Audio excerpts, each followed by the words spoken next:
அனைவருக்கும் வணக்கம். நான் நித்யா. நம்ம இப்போ ஒரு சூப்பரான ஒரு புக்கை பற்றி படிச்சுட்டு இருக்கோம் இல்லைங்களா? பணக்கார தந்தை ஏழை தந்தை, ராபர்ட் கியோசாக்கி அப்படிங்கிறவர் எழுதியிருக்க புக்கை. ஸோ அந்த புக்கில் நம்ம என்ன பார்த்துட்ருக்கோன்னா, பணக்காரர்கள் தங்கள் குழந்தைகளுக்கு கற்றுத்தருகின்ற பெரும் பணம் ஈட்டுவதற்கான ரகசியத்தை பற்றி இந்த புக்கில் சொல்லியிருக்காரு. ஸோ அதை பற்றி தான் நம்ம பார்த்துட்ருக்கோம். லாஸ்ட்டாக நம்ம பார்த்த 2வது அத்தியாயத்தில் பார்த்திங்கன்னா, பொருளாதார கல்வி எதற்காக கற்றுக் கொடுக்கப்பட வேண்டும் அப்படிங்கிற டாபிக் கீழே பார்த்தோம். அதில் வந்து நான் ஒரு இது சொல்லியிருந்தேன். என்ன அப்படின்னா, அதாவது ஒரு எக்ஸாம்பிளுக்காக தான் நான் வந்து அதை பற்றி சொல்லியிருந்தேன். ஸோ நீங்கள் வந்து ஆம்வே ப்ராடக்ட் வாங்குங்க, இல்லை அது சொல்கிறது தான் கரெக்ட் அப்படின்லாம் நான் வந்து எதுவுமே சொல்லவே இல்லை. ஸோ நிறைய பேருக்கு தெரியும் அந்த ப்ராடக்ட்டை பற்றி. ஸோ அதனால் நான் அதை வந்து சொல்லியிருந்தேன். யாரும் இது வந்து ப்ராடக்ட்டு, இதை வந்து வாங்குங்க, விற்றுக்கோங்க அப்படின்ற மாதிரி எதுவும் சொல்லலை. ஏன்னா ஒரு 2-3 பேர் கமெண்ட்ஸ் பண்ணியிருந்தாங்க. ஸோ அதுக்காக இதில் வந்து நான் சொல்கிறேன். ஸோ அதுக்கு அடுத்த அத்தியாயமே இப்போ நம்ம என்ன பார்க்க போகிறோம் அப்படின்னிங்கன்னா, உங்கள் சொத்துக்களை அதிகரிக்க துவங்குங்கள் அப்படின்ற ஒரு டாப்பிக்கில் வந்து பேசியிருக்காரு. என்ன அப்படின்னா, அதாவது மெக்டொனால்ட்ஸ் அப்படின்ற ஒரு துரித உணவகம்னு ஒரு கடை இருக்குது இல்லைங்களா? அந்த கடையோட தலைவர் வந்திருக்காரு, ரே கிராக் அப்படிங்கிறவர். 1974 வருஷத்தில் வந்துட்டு டெக்சாஸ் பல்கலைக்கழகத்தில் வந்து நிர்வாகவியல் படிப்பில் ஈடுபடுத்த மாணவர்கள்கிட்ட வந்து உரையாற்றுவதற்காக அவர் வந்து அழைச்சிருக்காங்க. ஸோ அப்போ அங்கே போயிருக்காங்க. அவர் வந்து இப்போ அங்கே போயிருக்காரு. ஸோ அப்போ அங்கே போயிருந்த இடத்துல இப்போ எல்லாருமே வந்து இப்போ நிறைய மாணவர்களுக்கு வந்து இப்போ ஒரு செலிப்ரிட்டி வராங்கன்னா, இப்போ அவங்க கூட உட்காந்து ஒரு காஃபி குடிக்கணும்னு ஒரு ஆசை இருக்கும் இல்லைங்களா? ஸோ அந்த மாதிரி வந்து இப்போ அவரை கூப்பிட்ருக்காங்க. ஸோ அவரை கூப்பிட்டோன்னே அவரும் சரி ஓகே நானும் வரேன் அப்படின்னு சொல்லிட்டு போயிட்டு அந்த அழைப்பு ஏற்று போயிட்டு அந்த டீ வந்து குடிக்கிறாங்க. ஸோ டீ குடிக்க போகும்போதுட்டு ஸோ அப்புறம் வந்து ஒரு கொஷின் கேட்டிருக்காரு. எல்லோரும் வந்து ரொம்ப வேடிக்கையாக பார்த்து பேசி சிரிச்சுட்டு அரட்டை அடிச்சிட்டு இருக்கிறத வந்து பார்த்து அவரை சிரிச்சுட்டு உட்காந்துட்டு இருந்திருக்காரு. அப்படின்னும் போது ரே என்ன பண்ணியிருக்காரு, அந்த மாணவர்களை பார்த்து நான் எந்த தொழிலில் ஈடுபட்டுருக்கேன் அப்படின்னு சொல்லிட்டு உங்களுக்கு எல்லாம் தெரியுமா அப்படின்னு சொல்லி கேட்டிருக்காரு. ஸோ அதாவது அவங்க பசங்களுக்கு தான் வந்து எல்லாம் தெரியுமே. அவர் வந்து இந்த மெக்டொனால்டுங்கிற அந்த ஒரு துரித உணவகத்தை வந்து நடத்திக்கிட்டு இருக்காருன்னு சொல்லிட்டு இவர் என்ன இப்படி ஒரு கொஷின் கேட்குறாரு அப்படின்னு சொல்லிட்டு எல்லோரும் சிரித்து பேசி அவங்களுக்குள்ளவே வந்து சிரித்து பேசி இது விளையாடிட்டு இருந்திருக்காங்க. ஆனால் வந்து திரும்ப வந்து அதே கொஷினை திரும்ப ரிப்பீட் பண்ணியிருக்காரு. நான் எந்த வியாபாரத்தில் ஈடுபட்டிருக்கேன்னு சொல்லிட்டு நீங்களாம் நினைக்கிறீங்க அப்படின்னு சொல்லிட்டுன்னு திரும்ப பசங்க எல்லாருமே வந்து ரொம்ப சத்தமாக வேறு சிரிக்க ஆரம்பிச்சதுக்கப்புறமா நீங்கள் அதாவது அந்த சாப்பிட்ற ஐட்டம் இருக்குல்ல, அந்த பர்கரு, ஸோ அது பேர் சொல்லி நீங்கள் இதை தான் வந்து விற்கிறீங்க அப்படின்ற மாதிரி சொல்லியிருக்காரு. ரே வந்து அதுக்கு சிரிச்சுட்டு அவர் என்ன சொல்கிறார் அப்படின்னு பார்த்தீங்கன்னா, நீங்கள் அதை தான் கூறுவீங்கன்னு நான் நினச்சேன். ஆனால் நான் அந்த தொழில் வந்து செய்யலை. நான் வந்து வீடு மனை வாங்கல் மற்றும் விற்றல் தொழில்களை தான் வந்து பண்ணின்னு இருக்கேன் அப்படின்னு சொல்லியிருக்காரு. ஸோ மாணவர்களோட கண்ணோட்டம் வந்து இப்போ இந்த இடத்துல வேறு மாதிரி இடத்துல என்னது இது, இவர் வந்துட்டு பர்கர் தானே பர்கர் வந்து துரித உணவகம் தானே நடத்துகிறாங்க. ஸோ இவர் வந்து என்ன இப்படி சொல்கிறாரு அப்படின்னு சொல்லிட்டு எல்லாரும் பார்க்குறாங்க. ஸோ அப்போ அவர் சொல்கிறாரு, நான் வந்து மெக்டொனால்டு அப்படின்ற ஒரு நிறுவனத்தை வந்து அதாவது இந்த இடத்துல நிறுவுறேன். ஸோ அந்த நிறுவனத்தை நிறுவுறதுக்கு முன்னாடியே அந்த இடத்த தான் ஃபஸ்ட்டு வாங்குவேன் என்னோட பேரில். அப்புறம் என்ன பண்ணுவேன், அதை வந்து இன்னொருத்தவங்களுக்கு வந்து விற்றுடுவேன். பேர் மட்டும் அவங்க யூஸ் பண்ணிக்கிறாங்க, ஆனால் அது வந்து என்னோடய இடம், அதை வந்து விற்றுடுறேன். ஸோ ஒரு அசட் வந்து க்ரியேட் பண்ணுறேன் நான் அந்த இடத்துல அப்படின்னு சொல்லிட்டு அவர் வந்து சொல்லியிருக்காரு. இதில் இந்த மெக்டொனால்டு நிறுவனர் வந்து சொன்னதை வச்சு பார்த்தோம்னா, உலகத்திலேயே ரொம்ப அதிகமான மனைகளை வந்து தனக்கு சொந்தமாக வச்சிட்ருக்க ஒரு நிறுவனமாக இந்த மெக்டொனால்ட்ஸ் நிறுவனம் வந்து இன்றைக்கும் விளங்கிட்டுருக்குது அப்படின்னு சொல்கிறாங்க. அமெரிக்கா உலகம் நெடுகிலும் பல முக்கியமான இடங்களை மெக்டொனால்ட்ஸ் வந்து சொந்தமாகவே வந்து வச்சிட்ருக்குது. அதே மாதிரி இவருக்கு இன்னொரு தொழிலும் வந்து பண்ணிகிட்ருப்பாருங்களா, யாரும் மிஸ்டர் ரேங்கிறாருங்க, அது மெக்டொனால்ட்ஸோட ஹெட் இருந்தாருங்களா. அவர் வேலை பார்த்தாருன்னு பார்த்தீங்கன்னா, கார்களை வந்து கழுவி சுத்தப்படுத்தும் தொழிலுக்கு சொந்தக்காரராக இருந்தாருங்களாம். ஸோ கார் வந்து கழுவி சுத்தப்படுத்தணும்னா அதுக்கு ஒரு இடம் தேவைப்படும் இல்லைங்களா. அந்த இடம் வந்து அவர் எப்பவுமே ஓனாக வாங்கி ஸோ அந்த இடத்துல தான் கடை வச்சு ஸோ இந்த மாதிரியான தொழில்களில் வந்து ஈடுபடுவாராம். ஸோ இதே மாதிரி தான் நம்ம ஒரு முந்தைய அத்தியாயத்தில் என்ன பார்த்தோம் அப்படின்னா, நம்ம வரவுக்கு ஏற்ற செலவு பண்ணிடுறோம், நம்மளோட முதலீடு வந்து நம்மளோட அசட்டாக இல்லைன்றதை வந்து சொல்லியிருக்காங்க இல்லைங்களா. ஸோ அதுக்காக நமக்கான இதுக்காக வந்து கொஞ்சம் பணம் எடுத்து வச்சு ஒரு இடத்த வாங்குங்க அப்படின்ற மாதிரி வந்து சொல்கிறாங்க இந்த அத்தியாயத்தில். அதாவது ஒவ்வொரு மனுஷனும் வந்துட்டு சுயமாக ஒரு தொழில் வந்து பண்ணுங்க. பொருளாதார ரீதியான போராட்டம் அப்படிங்கிறது பெரும்பாலான மக்களை வேறு யாரோ ஒருவருக்காக தான் வந்து வாழ்நாள் முழுவதும் வந்து வேலை செஞ்சுட்டு இருக்கீங்க. ஸோ உங்களுக்காக நீங்கள் வந்து ஒரு பிஸ்னஸ் வந்து பண்ணுறீங்க அப்படின்னா உங்களுக்காக நீங்கள் உழைக்கிறீங்க அப்படி தானே. அதை நம்ம வாழ்வில் நம்ம முன்னேறத்துக்கு நமக்காக உழைக்கிறோம். ஸோ அந்த மாதிரி வந்து பண்ணுங்கள். ஸோ நம்ம அடுத்தவங்களுக்காக உழைக்கிறதுனால வெறும் சம்பளம் மட்டும் வாங்கிட்டு பட் அவங்க தான் முன்னேறிட்டு இருக்காங்க, நம்ம முன்னேறாமல் இருக்கோம் அப்படின்ற மாதிரி சொல்கிறாங்க.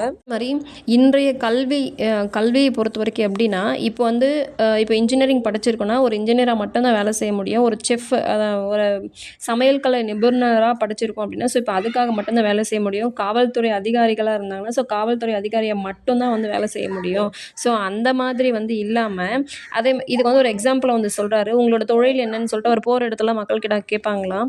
ஸோ கேட்கும்போது சொல்லுவாங்களா, இப்போ நான் ஒரு வங்கியாளர், வங்கியில் வந்து வேலை செஞ்சுட்ருக்கேன் அப்படின்னா, அந்த வங்கி வந்து உனக்கு சொந்தமா அப்படின்ற மாதிரி வந்து அவர் கேட்பாருங்களாம். அவர் எல்லாரும் என்ன பதில் சொல்லுவோம், வங்கி இப்போ நம்ம வேலை செய்யணும், நம்ம அதுக்கு வங்கி வந்து நமக்கு சொந்தமா கிடையாது இல்லைங்களா.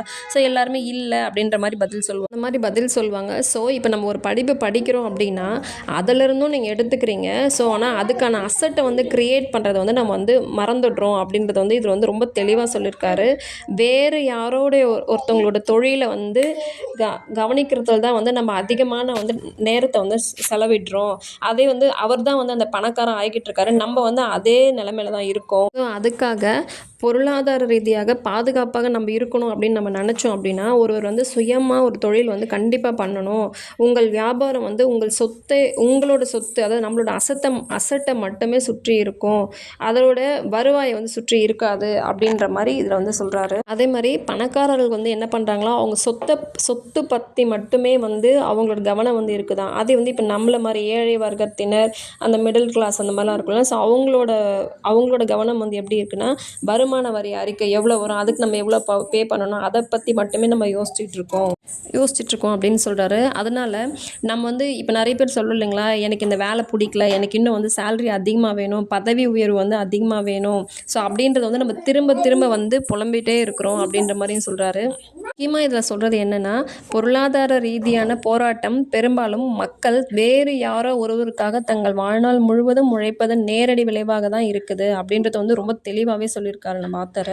நம்ம என்ன பண்ணுறோம், நம்ம ஏதாவது இப்போ மாத சம்பளம் வந்தால் தான் இப்போ நம்மளோட அடுத்த வேலையை வந்து ஓடுன்ற மாதிரி நம்ம இருக்கிறதுனால நிறைய பேர் இப்போ நிறைய கம்பெனிஸில் வந்துட்டு ஆட்குறைப்பு வந்து நடைபெற்று வருகிறது, இப்போவும் நடந்துட்டு தான் இருக்குது. ஸோ அந்த மாதிரி இன்கேஸ் நடந்துச்சுன்னா நம்மளோட அசட் நம்மக்கிட்ட எதுவுமே இல்லைன்னா என்ன ஆகும், அதை கொஞ்சம் வந்து யோசிச்சு பாருங்கள் அப்படின்ற மாதிரியும் வந்து தெளிவாக கேட்குறாரு. இதில் அத்தியாயத்தில் வந்துட்டு அவருக்கு நடந்த ஒரு விஷயத்தை வந்து சொல்கிறார். என்னென்னா, ஒரு வாட்டி வந்து கடன் வாங்குறதுக்காக அவர் வந்து ஒரு வங்கிக்கு போயிருக்காரு. வங்கி வாங்கும்போது இப்போ நம்ம அதை வந்து எழுதும் இல்லைங்களா, உங்களோட என்னென்ன வந்து உங்களுக்கு அசட் இருக்குது அப்படின்னு சொல்லி நம்மளுக்கு ஒரு கொஷின் கேட்டிருப்பாங்க இல்லைங்களா. ஸோ அந்த இடத்துல வந்து அவர் எழுதியிருக்காங்க, புதிய கோல்ஃப் மட்டை, அப்புறம் அவங்க சேகரித்து வச்சிருந்த கலைப்பொருட்கள், புத்தகங்கள், என்னுடைய எலக்ட்ரானிக் சாதனம், அதிக விலை உயர்ந்த அர்மானி உடைகள், கை கடிகாரம், காலணி, இந்த மாதிரிலாம் வந்து எழுதியிருக்காங்க. ஆனால் வந்து அவரோட விண்ணப்பம் வந்து நிராகரிக்கப்பட்டிருக்குது. ஏன் வீடு மனைகளில் வந்து இவர் வந்து நிறைய வந்து முதலீடு செஞ்சுருந்தாருங்களாம். ஸோ ஏன் வந்து நீங்கள் அந்த வங்கியில் வேலை செய்கிறவங்க வந்து இவர்கிட்ட கேட்டாங்களா, நீங்கள் ஏன் வந்து வீடு மனையில் வந்து அதிகமாக வந்து முதலீடு பண்ணியிருக்கீங்க, அதனால் உங்களுக்கு என்ன லாபம் அப்படின்றத வந்து அவங்க கேட்டிருந்துருக்காங்க போல இருக்குது. இந்த இடத்துல இதுவும் ஒரு சுவாரஸ்யமான ஒரு விஷயம் சொல்கிறாரு. இப்போ நம்ம வந்து ஒரு புது கார் வந்து வாங்குகிறோம் அப்படின்னா, அந்த காரை நம்ம வாங்கின உடனேயே 25% மதிப்பு வந்து அந்த காருக்கு வந்து குறைஞ்சி போயிடுதுங்களாம். ஸோ ஒரு சொத்தாக வந்து இப்போ அந்த கார் நம்ம ஒரு சொத்தாக வந்து நம்ம இதில் மதிப்பில் எதனா வந்து போடணுன்னா கூட அது வந்து உண்மையான சொத்து கிடையாது. ஸோ சொத்து அப்படின்னா வந்து இந்த வீடோ இல்லை லேண்டோ தான் வந்து இவர் வந்து வாங்க சொல்கிறாங்க. செலவுகளை குறைவாக வச்சுக்கிட்டு கடன்களை குறைச்சிட்டு திடமான சொத்துக்களை புத்திசாலித்தனமாக உருவாக்குங்கள். அதே மாதிரி இந்த விஷயத்தை நம்ம குழந்தைங்களுக்கும் வந்து நம்ம எடுத்து சொல்லணும். எப்படின்னா, கடன்னா வந்து இப்படி தான் கடன் வாங்கணும், அதே மாதிரி நம்ம இப்போ ஒரு சொத்து வாங்குறோம்னா ஸோ அது வந்து இந்த மாதிரி, இது கடன்னா இந்த மாதிரின்னு சொல்லி ஒரு சின்ன பிள்ளையிலேருந்தே நம்ம குழந்தைங்களுக்கு வந்து சொல்லி வளர்க்கணும். இந்த மாதிரி சொல்லும் போது இப்போ நம்ம குழந்தைங்களுக்கு இப்போ ஒரு கல்யாணம் ஆகிட்டு அவங்களுக்கு ஒரு குழந்தை பிறந்து இப்போ அவங்க ஒரு வீடு கட்டி இப்போ அவங்க வந்து அவங்களோட லைஃப்பில் செட்டில் ஆகும்போது நம்ம சொல்லிக் கொடுக்குற பாடம் வந்து அவங்களுக்கு கண்டிப்பாக வந்து ஹெல்ப்ஃபுல்லாக இருக்கும் அப்படிங்கிறாங்க. சொல்லித்தராமல் விட்ட நிறைய பேரோட வாழ்க்கையில் வந்து அவங்க வந்து கடனில் மூழ்கி கிடைக்கின்ற பல தம்பதியர் வந்து நான் பார்த்துருக்கேன் அப்படின்னு வந்து இந்த அத்தியாயத்தில் வந்து சொல்லியிருக்காரு. வயசான அப்பா அம்மா பாருங்கள், அதாவது சம்பாதிக்கும் போது சம்பாதிச்சிருப்பாங்க, சரியாக சேர்த்து வச்சுருக்க மாட்டாங்க. வயசான காலத்தில் வந்து ஒரு வீடு இருக்காது, ஏதோ வந்துட்டு ஒரு வாடகை வீட்டில் அந்த மாதிரி இருந்துட்டு வர பென்ஷன் வச்சு அப்படியே ஓட்டிகிட்டு இருப்பாங்க இல்லைங்களா. ஸோ அதை தான் வந்து இதில் ஸோ அந்த மாதிரி வந்து இருக்காதீங்க. நம்மளோட வயதானதுக்கு அப்புறம் வந்து எந்த மாதிரி நம்ம இருக்கணுன்றதை நீங்கள் முன்னாடியே வந்து பிளான் பண்ணி பண்ணுங்கள் அப்படின்னு சொல்கிறாங்க. இதுக்கு கீழே பார்த்தீங்கன்னா, உங்கள் குழந்தைங்களுக்கு வந்து எப்படிப்பட்ட சொத்துக்களை வந்து நம்ம வாங்க வேணும் அப்படின்னு சொல்லிட்டு சில பரிந்துரைகளையும் வந்து அவர் பரிந்துரைச்சிருக்கிறாரு. என்னன்னு பார்த்தீங்கன்னா, எப்பொழுதும் வந்து நான் உங்க கூடவே இருக்கணும்னு சொல்லிட்டு உங்கள் குழந்தைகிட்ட வந்து சொல்லிக் கொடுக்காதீங்க. அது வந்து எப்பயுமே இப்போ அம்மாவோ இல்லை அப்பாவோ, "அப்பா நீ என் கூடவே நான் வந்து இந்த வியாபாரம் பண்ணுறேன். ஸோ வியாபாரம் பண்ணும்போது நீ என் கூடவே இருன்னு" சொல்லிட்டு உங்க குழந்தைக்கு சொல்லிக் கொடுக்காதீங்க. அவங்களா வந்து அதில் முன்னேறட்டும். அதே மாரி நெறைய பங்குகள் மீன்ஸ் ஷேரில் வந்து இன்வெஸ்ட் பண்ண வைங்க. பங்கு பத்திரங்கள் வாங்க வைங்க. வருவாயை உற்பத்தி செய்கின்ற வீட்டு மனைகள் வாங்கலாம். அதே மாரி வாக்குறுதி பத்திரங்கள், இசை, புத்தகங்கள், கண்டுபிடிப்புகள் போன்ற அறிவுச் சொத்துக்களில் இருந்து கிடைக்கக்கூடிய உரிமைத் தொகை, விலை மதிப்பு கொண்ட வருவாயை ஈட்டித் தருகின்ற, நாளுக்கு நாள் மதிப்பு கூடுகின்ற, ஏற்கனவே நல்ல வரவேற்பை கொண்ட பொருட்கள், இந்த மாரியான பொருட்கள வந்து வாங்கி நீங்க வந்து அசட்ட வந்து கிரியேட் பண்ணுங்க அப்படின்னு சொல்லி நம்ம குழந்தைங்களுக்கு வந்து சொல்லிக் கொடுக்கணுன்ட்டு இந்த அத்தியாயத்தில வந்து சொல்லியிருக்காரு.